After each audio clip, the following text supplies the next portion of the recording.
It's Jay and welcome back to another video. Now, if you do follow me on Instagram, I accidentally, kind of on purpose, leaked that I traded the EcoDiesel in for this new Mega Cab Ram Cummins. It's a 2018 Ram 2500 Mega Cab with the Cummins, obviously, because it's me, and I didn't intend necessarily on getting this right away, but one thing led to another. The deal was right, and as in normal form, in the beginning of the year, I end up with another brand new truck. So rather than doing my typical just on-road test of the truck in its stock form, which it won't be for much longer, but rather than that, I thought I would do a kind of comparison video.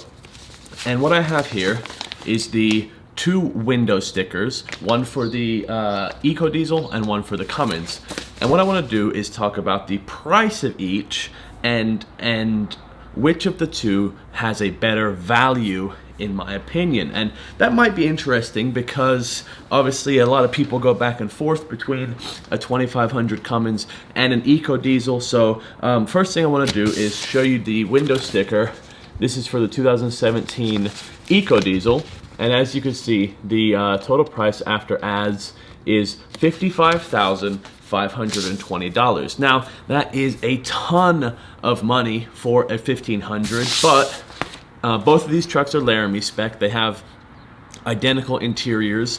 The EcoDiesel had Laramie package 28H, while the new Cummins has Laramie package 2FH. So the base price of the EcoDiesel was $45,500. The total price after ads is $55,520. For all intents and purposes, let's just say it has $10,000 worth of optional extras, whereas the 2500 has a base price of $43,145 and a total price of $69,580. So $15,000 of optional extras. Now, they can't exactly be compared apples to apples because there's some things such as the 20 by 9 inch wheels that came as standard on the 1500. However, the 20 by 8 inch wheels on the Mega Cab are a $1,600 option. So we're gonna go through these, find out kind of what is optional extras, what is standard on between the two, and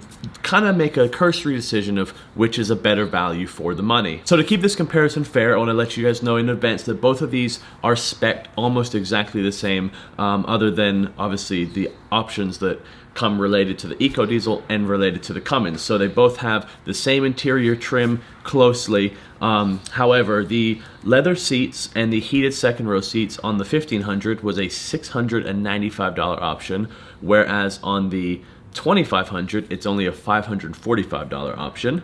Both of them have the convenience group. The convenience group on the new truck was $400. The convenience group on the 1500 was $550. What that gives you is the keyless entry, the automatic headlights, which means it flips to high beams and low beams on its own, and the rain-sensitive windshield wipers. As we go through the list, the Cummins obviously has $150 cold weather group, which includes the engine block heater and the front grille bra, basically. They also added a $550 option to the 2500 for the fifth wheel and gooseneck towing prep, because it does have that in the bed from factory, as well as $560 for the spray and bed liner, which the 1500 didn't have. The 2500 also comes with LED bed lighting. That was $165, which the 1500 didn't have, as well as the center high mount stop lamp with cargo. Basically, instead of the normal third light on the top of the cab, this one has an LED light with a camera in it, so you can look down on the bed for when you're hooking up a gooseneck or a fifth wheel, and that was $345 extra.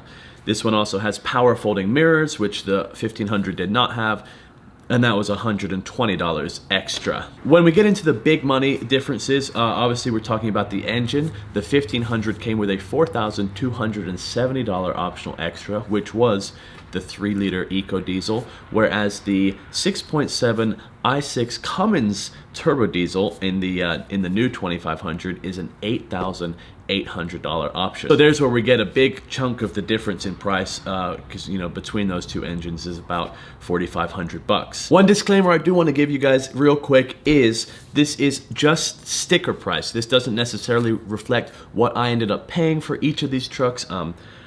All I can tell you is the 2500 was an incredibly good deal, and compared to what I was paying for the 1500, the 2500 made a lot of sense for what is essentially a lot more truck. They are, as near as make no difference, $14,000 difference in sticker price, and that is where we're going to talk about, does the 2500 have $14,000 worth of value over the Ram 1500 EcoDiesel?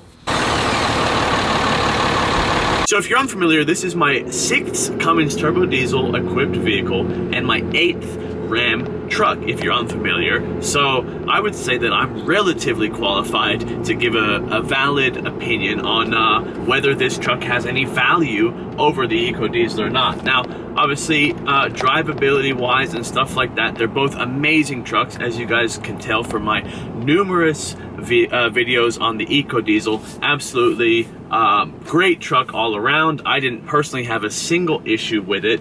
One of the only drawbacks I found was I was a little bit surprised on my first oil change when I was told that the EcoDiesel actually uses 10 quarts of full synthetic oil, and it was like a $230 oil change. That's not including the fuel filter or even the air filter. Just strictly the oil was quite, you know, over $200. Now, I know the Cummins uses, I want to say 6 quarts or 7 quarts, something like that. Because I want to say when I got my 3500 oil changed, it was like 92 bucks, you know, a normal, or kind of a normal diesel oil change. So that was kind of my only surprise on the EcoDiesel. Obviously there's stuff online about the valves going bad and things like that. I never had any trouble with it like that. I just switched because I switch trucks all the time. If you follow the channel, this is going to be my 3rd build in 2 years, and I had a Audi S6 in between that too. So,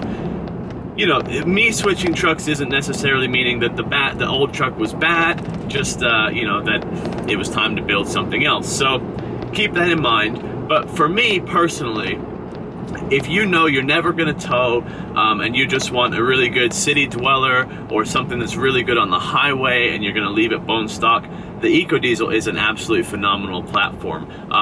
You can get really good fuel mileage out of it. I used to drive back and forth for about 16 days before I had to put fuel in it again, and that's with it, with the you know, the huge wheels and everything like that. So, you know, I drive, I want to say 26 miles round trip to work each day, 6 days a week for the most part, and like I said, to go over 2 weeks, 16 days or so, you know, like I said, that's phenomenal. I know guys that I talked to before, you know, they use the EcoDiesel as a daily driver, and same thing, you know, as a daily driver, it's an incredible vehicle. The Cummins, not so much in the fuel mileage. Let me look. But, you know, I don't buy things, my average is 13.6 right now, but keep in mind, again, I don't buy things for the purposes of fuel economy. Obviously, that's why I had a V8 twin turbo Audi, and that's why, you know, I'm currently daily driving a 3/4 ton truck. And one thing I did miss immensely was the pickup power and the sound of that Cummins turbo diesel. I would say if you're just looking for that, you know you're never going to tow anything like that, then I would say the EcoDiesel is a really, really good option. And if you aren't worried about getting a full spec, you can get those EcoDiesels for really, really good value. You know, the early models had their little snafu with the emissions and things of that nature, and the EPA going after FCA a little bit, but you know, I had a 2017 model year, never had an issue with it, and obviously the 2018 and et cetera,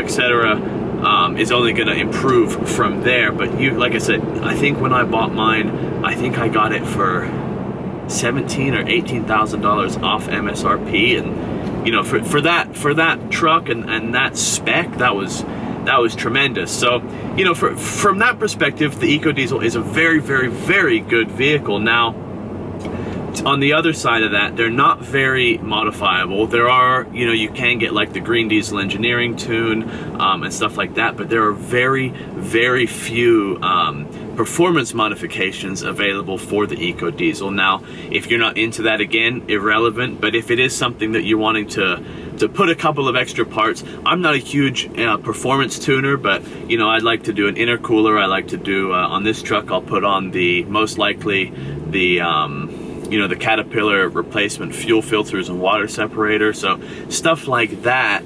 And there's not as much available for the EcoDiesel as there is the 6.7 Cummins. So if you are looking to, you know, get a little bit more power, or maybe, you know, do some things of that nature, the Cummins may be a better platform for you. So for me personally, I'm in the position where there's a good chance that I'm going to tow something outside of the capabilities of a 1500.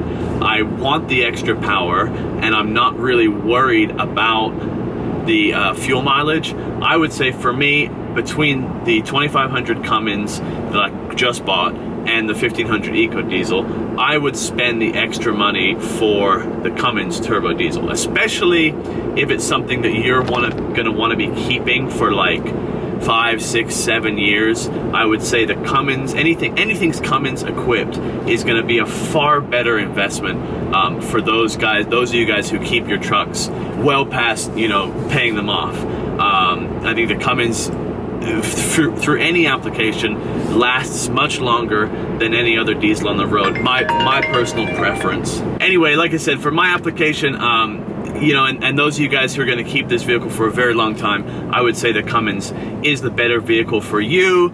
If you're just looking for something to drive around for 2-3 years, put, you know, 30, 40, 50,000 miles on it, get some great fuel economy, and then just trade it in after, the EcoDiesel might be worth it for you. So that's my opinion on the two, which is a better value for the money. I would stick with anything's Cummins equipped. I wish I had my fingers crossed when I heard about the 1500 diesel platform that they were going to outfit it with a Cummins brand product, but they went with their own engine, the VM Motors engine, and which isn't a bad engine. Like I said, it just man, you can't get away from that 6.7 Cummins. So the next video you guys see on this Mega Cab will be suspension, wheels, tires, and then I'm actually going to do some different things on this truck than I usually do. So do make sure you're subscribed. Welcome to the channel if this is your first video, and if you made it this far in the video, thank you guys so much for watching. Do me a huge favor, if you could just leave a thumbs up. It does help the videos do a little bit better, and it's free to ask, so I would appreciate it. If not, if you didn't like the video, leave a thumbs up anyway, just because you feel bad for me. So I'm just messing around, but we'll see you guys next video.